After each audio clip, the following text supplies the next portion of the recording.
Food stamp cuts create high demand for food bank supplies. Food banks across the country, stretched thin in the aftermath of the recession, are bracing for more people coming through their doors in the wake of cuts to the federal food stamp program.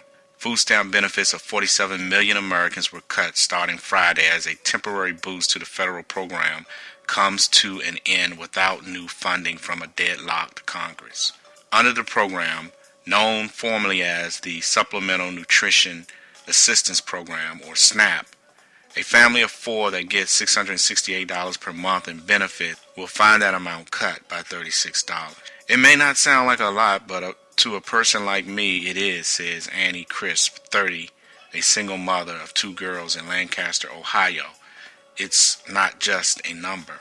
She says she received a little less than $550 a month in food stamps and now will receive $497.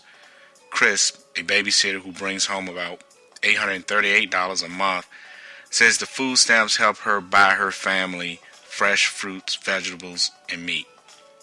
Crisp worries now that she may end up trying to supplement her family's groceries by going to a food bank or cutting into her electric or gas money for the month. The cut, she says, also means she will have to buy more canned fruits and vegetables, foregoing her daughter's favorite fruit, kiwi, and buying packaged meat. Food banks served 37 million Americans in 2010, up from 25 million in 2006, according to the most recent numbers from Feeding America, an umbrella organization for 200 food banks nationwide.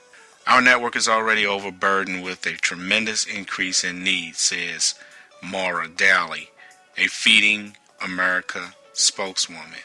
Lisa Hamler Fugit, executive director of the Ohio Association of Food Banks, says the cuts will hurt more than 1.8 million Ohioans. This is taking food off the plate and out of the mouths of our most vulnerable friends and neighbors, she says. She says seniors, children, people with disability, and veterans will be among the groups hardest hit by the cuts because they are the groups most reliant on food stamps. The saving grace, she says, is that the holiday season is approaching in November and December, the time of year when most food banks receive more than half of their donations during the year.